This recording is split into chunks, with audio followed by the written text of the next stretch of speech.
പ്രഭു, എന്താണ് സീതേ? ആ ഔഷധത്തിന്റെ ചാറ് പുരട്ടിയതിനു ശേഷം അങ്ങയുടെ പാദത്തിന്റെ വേദന എങ്ങനെയുണ്ട്? സീതേ, ആ ഔഷധ ഇലകളുടെ നീര് ശക്തിയുള്ളതാണ് എങ്കിലും അതെന്റെ പാദത്തിൽ പുരട്ടിയത് എന്റെ ധർമ്മപത്നിയായ നിന്റെ തൃക്കരങ്ങളല്ലേ? നിന്റെ കരങ്ങൾ തൊട്ട ഉടനെ എന്റെ വേദനയെല്ലാം മാറി. എന്നെ പുകഴ്ത്തിയതവിടെ നിൽക്കട്ടെ, പാതയിലൂടെ ശ്രദ്ധിച്ചു നടന്നാലും. എന്നെ ശ്രദ്ധിക്കാൻ വേണ്ടിയല്ലേ നീ കൂടെയുള്ളത്?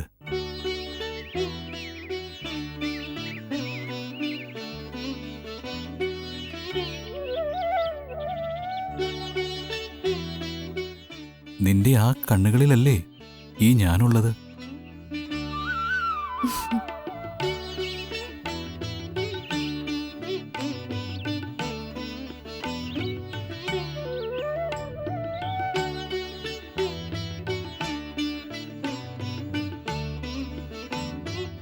സീതേ, ലക്ഷ്മണ, അതാ ഗൗതമമുനി വന്നുകൊണ്ടിരിക്കുകയാണ്.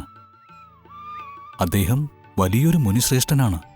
ജ്യേഷ്ഠ, ഗൗതമനെ നമ്മൾ വിശ്വാമിത്രനോടൊപ്പം മിഥിലയിലേക്കുള്ള മാർഗമധ്യേ കണ്ടുമുട്ടിയതല്ലേ? അല്ല, അദ്ദേഹം വേറെ, ഇദ്ദേഹം വേറെ. ഇദ്ദേഹം ഗൗതമ ഗോത്രത്തിൽ പിറന്നവനാണ്. ഗോദാവരി നദിക്കരയിൽ വാഴുന്ന ഇദ്ദേഹത്തിനും ഗൗതമൻ എന്ന് തന്നെയാണ് പേര്. ആ ഗൗതമനെ പോലെ തന്നെ ഇദ്ദേഹവും മികച്ചൊരു തപസ്വിയാണ്. ദർശിച്ചാലും രാമ, അദ്ദേഹത്തെ പ്രണമിച്ച് അനുഗ്രഹം നേടാം. ഗൗതമ മുനിവര്യന് ഞങ്ങളുടെ പ്രണാമം. ശ്രീരാമചന്ദ്രമൂർത്തിയോ? അതേ സ്വാമി.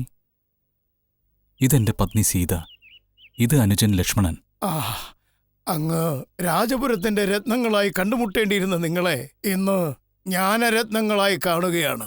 അതുകൊണ്ട് അന്ന് മിഥിലയിൽ സീതാസമേതനായി അങ്ങയെ കാണുവാൻ സാധിക്കാതിരുന്ന എനിക്ക് അങ്ങ് ജാനകിയോടൊപ്പം വനത്തിലേക്ക് വന്നിട്ടുണ്ടെന്ന് കേൾവിപ്പെട്ടതുകൊണ്ട് അങ്ങയെ നേരിൽ കാണുവാനുള്ള വലിയ ആഗ്രഹത്തിലായിരുന്നു. രാമാ, എന്റെ ആഗ്രഹം നിറവേറ്റിയ നീ ദീർഘകാലം ജീവിച്ചിരിക്കട്ടെ, ദീർഘകാലം ജീവിച്ചിരിക്കട്ടെ.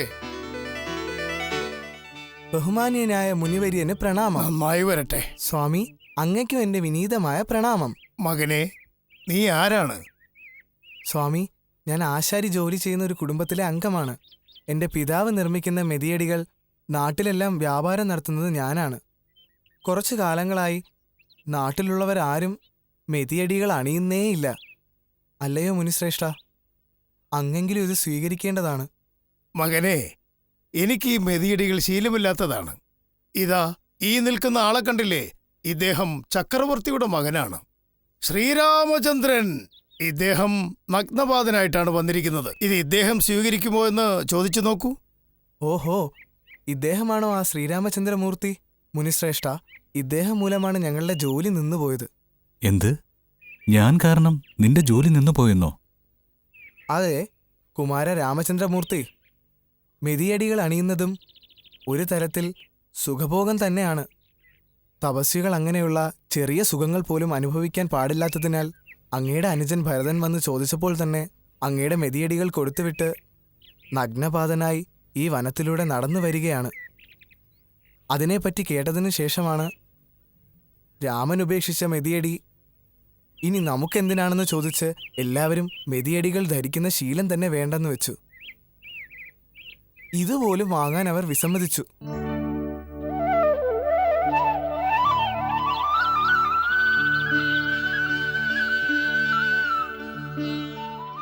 രാമ, നീ വനത്തിലേക്ക് വന്നതും ആദ്യ പടിയെന്നോണം എല്ലാ മുനിവര്യന്മാർക്കും എത്രയോ വലിയ കാര്യമാണെന്നോ പറയാതെ പ്രവൃത്തിയിലൂടെ മാത്രം കാണിച്ചു കൊടുത്തിരിക്കുന്നത്.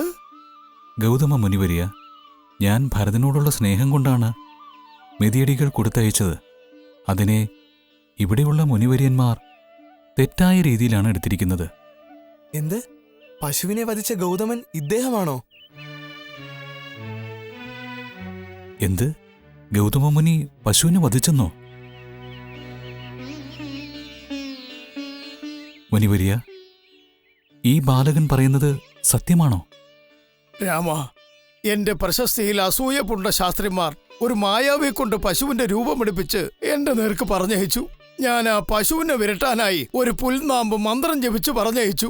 അത് അമ്പായി മാറി പശുവിന്റെ രൂപത്തിൽ വന്ന ആ മായാവിയെ വധിച്ചു. ഇത് കണ്ടുവന്ന ആ അസൂയാലുക്കൾ ഞാനാണ് ആ പശുവിനെ വധിച്ചതെന്ന് പറഞ്ഞ് എന്നെപ്പറ്റി അപവാദം പറഞ്ഞു വരുത്തി. ഞാൻ അറിയാതെ ചെയ്തു പോയ പാപത്തിന് പരിഹാരം ലഭിക്കുവാനായി കുറഞ്ഞുപോയ എന്റെ തപശക്തിയെ വീണ്ടെടുക്കുവാനുള്ള പോംവഴി എന്താണെന്ന് അന്വേഷിച്ചുകൊണ്ടിരിക്കുകയാണ് രാമ, അന്വേഷിച്ചുകൊണ്ടിരിക്കുകയാണ്. അതേ മുനിശ്രേഷ്ഠ, അടുത്ത് തന്നെ വെണ്ണ വെച്ചുകൊണ്ട് ആരെങ്കിലും നെയ്ക്ക് വേണ്ടി അലയുമോ? മകനെ, നീ എന്താണ് പറഞ്ഞു വരുന്നത്? ഇന്ന് ഗോദാവരിയിൽ പുഷ്കരനാളാണ്. എന്നുവെച്ചാൽ? അതായത് ഈ ലോകത്തിലുള്ള പുണ്യനദികളെല്ലാം ഒന്നായി ചേർന്നുകൊണ്ട് ഗോദാവരിയിൽ നീരാടുന്ന പുണ്യദിവസമാണ്. ഈ നല്ല ദിവസത്തിൽ ഗോദാവരിയിൽ ആര് നീരാടിയാലും അവരുടെ പാപങ്ങളെല്ലാം നീങ്ങും, പുണ്യവും ശക്തിയും കൂടും. അതിനായി ഗൗതമ മുനിക്ക് തന്റെ പാപം തീർക്കുവാനായി ഗോദാവരിയിൽ ചെന്ന് നീരാടിയാൽ കാര്യം കഴിഞ്ഞില്ലേ എന്ന് പറയാൻ വന്നതാ. ഭഗവാനേ, കുഞ്ഞേ, നീ ഇത്ര അറിവോടെ സംസാരിക്കുന്നുണ്ടല്ലോ. സത്യത്തിൽ നീ ആരാണ് കുഞ്ഞേ? ഞാൻ ആരാ? ഞാൻ ആരാ? ഞാൻ ആരാ? ഗൗതമ, ഞാനാണ് ധർമ്മദേവത.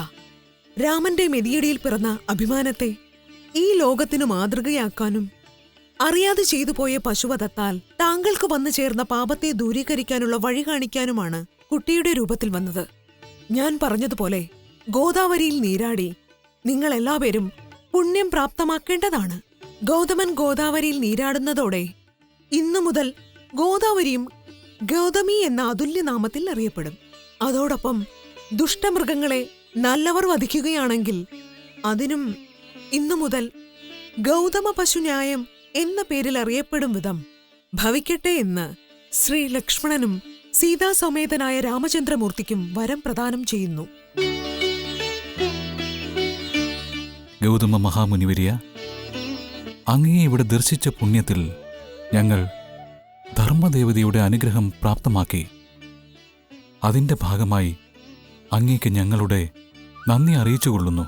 രാമ, നന്നായി വരട്ടെ. പ്രഭു, ധർമ്മദേവത അശരീരിയായി പറഞ്ഞതെല്ലാം കേട്ടതും എനിക്കും ആ ഗോദാവരി നദിയിൽ നീരാടണമെന്നുള്ള ആഗ്രഹമുണ്ടായിരിക്കുന്നു. ദേവനദികൾ തന്നെ സന്തോഷത്തോടെ അവിടെ വന്ന് നീരാടുമ്പോൾ ദൈവത്തിന്റെ അവതാരങ്ങളായ നിങ്ങൾ അവിടെ വന്ന് നീരാടാൻ ആഗ്രഹിക്കുന്നതിൽ അത്ഭുതമൊന്നുമില്ലല്ലോ. വന്നാലും നമുക്കെല്ലാവർക്കും ചേർന്ന് ഗോദാവരിയിൽ പുഷ്കര ദിനമായ ഇന്ന് തന്നെ നീരാടാം. വന്നാലും വന്നാലും വന്നാലും.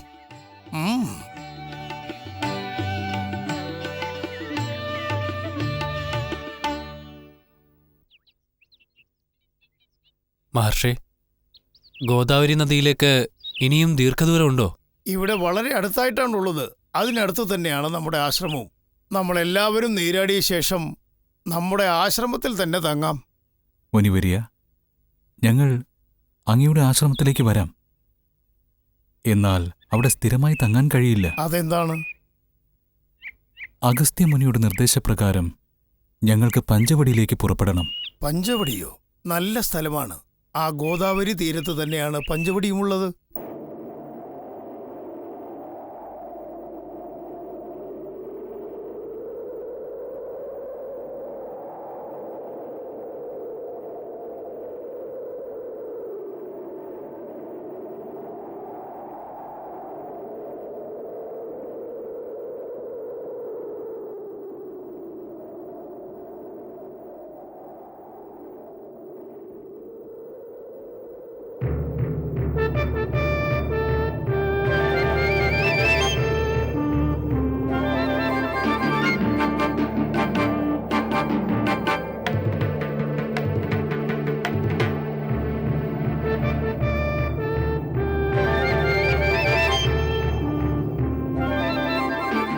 എന്താ ഇത്? മനുഷ്യ സഞ്ചാരമേ ഇല്ലാതിരുന്ന ഈ വനാന്തരത്തിലേക്ക് സൗന്ദര്യമുള്ള 3 പേർ വന്നുകൊണ്ടേയിരിക്കുകയാണല്ലോ.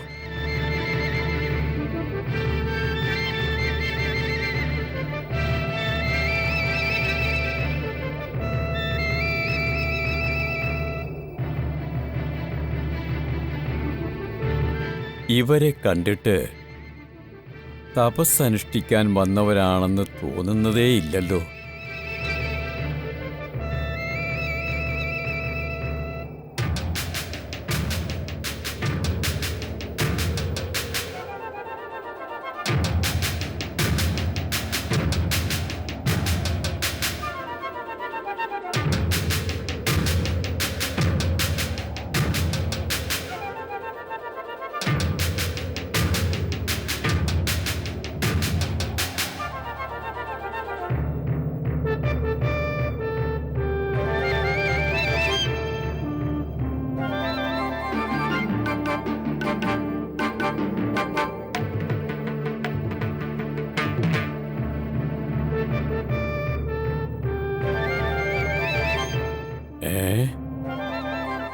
ആരാണീ വീരന്മാരായ കുമാരന്മാർ?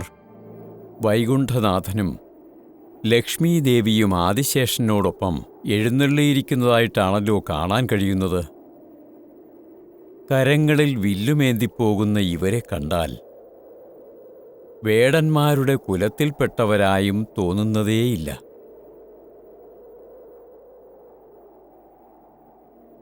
മുടി ജട പിന്നിയും കാവിയാടകൾ ധരിച്ചവരായി തോന്നിയെങ്കിലും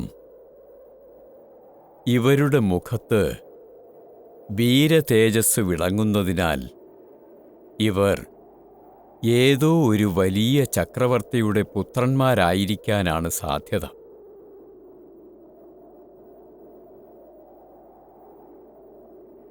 അവർ ഇരുവർക്കും നടുവിൽ വരുന്ന നാരിയും ഐശ്വര്യദേവതയെപ്പോലെ പ്രകാശിക്കുകയാണല്ലോ.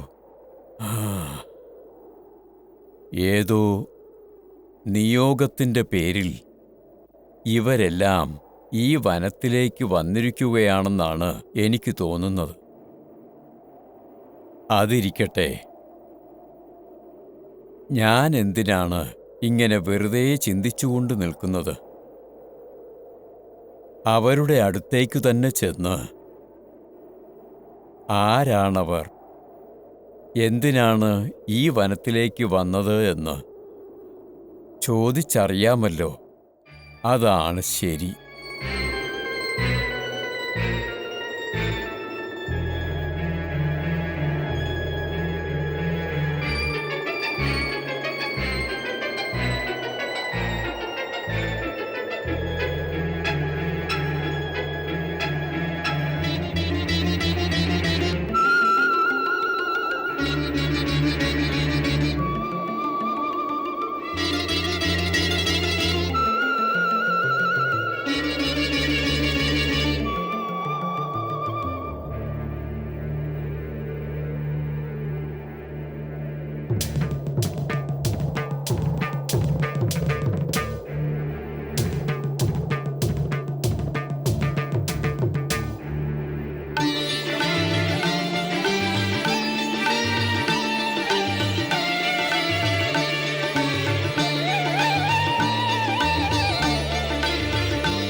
നിങ്ങൾ ഭയപ്പെടേണ്ടതില്ല.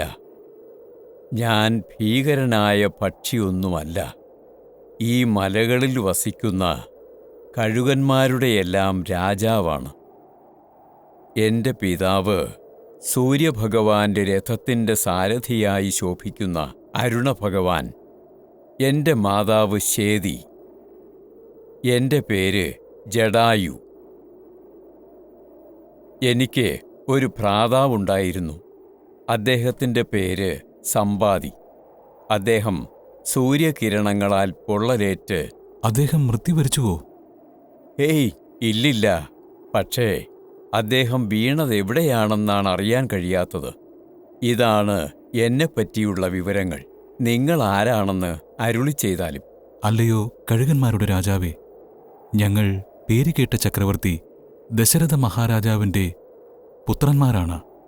എൻ്റെ പേര് രാമൻ. ഇതെൻ്റെ അനുജൻ ലക്ഷ്മണൻ. ഇതെൻ്റെ പത്നി സീത. എന്ത്? നിങ്ങളിരുവരും എൻ്റെ ആത്മാർത്ഥ സുഹൃത്തായ ദശരഥൻ്റെ പുത്രന്മാരാണോ? രാമ, നിന്റെ സദ്ഗുണങ്ങളെപ്പറ്റി ഞാൻ ഒരുപാട് കേട്ടിരിക്കുന്നു. അതിരിക്കട്ടെ, നിങ്ങളെ എന്തുകൊണ്ടാണ് ദശരഥൻ ഈ വനത്തിലേക്ക് പറഞ്ഞുവിട്ടത്? എന്റെ ചെറിയമ്മ കൈകേയി ദേവിക്ക് എന്റെ പിതാവ് 2 വരങ്ങൾ നൽകി. ഒരു വരത്തിൻ പ്രകാരം എന്റെ അനുജൻ ഭരതന് രാജ്യം നൽകി. 2ാമത്തെ വരപ്രകാരം എന്നെ വനത്തിലേക്ക് അയച്ചു. ഇവരിരുവരും എനിക്ക് തുണയായി എന്നോടൊപ്പം വന്നിരിക്കുകയാണ്. ഓഹോ, രാജ്യവും രാജപദവിയും അനുജനെ ഏൽപ്പിച്ച് ഒരു താപസനായി വനത്തിലേക്ക് വന്നിരിക്കുകയാണോ രാമ? നിന്റെ ചരിത്രമെന്നിൽ വിഷമമുണ്ടാക്കുന്നതാണെങ്കിലും മറ്റുള്ളവർക്കു വേണ്ടി നീ ചെയ്യുന്നതോർത്ത് ഞാൻ വളരെ സന്തോഷപ്പെടുകയാണ്. അതിരിക്കട്ടെ, നാട്ടിൽ നിങ്ങളുടെ പിതാവ് സുഖമായിരിക്കുകയാണല്ലോ അല്ലേ?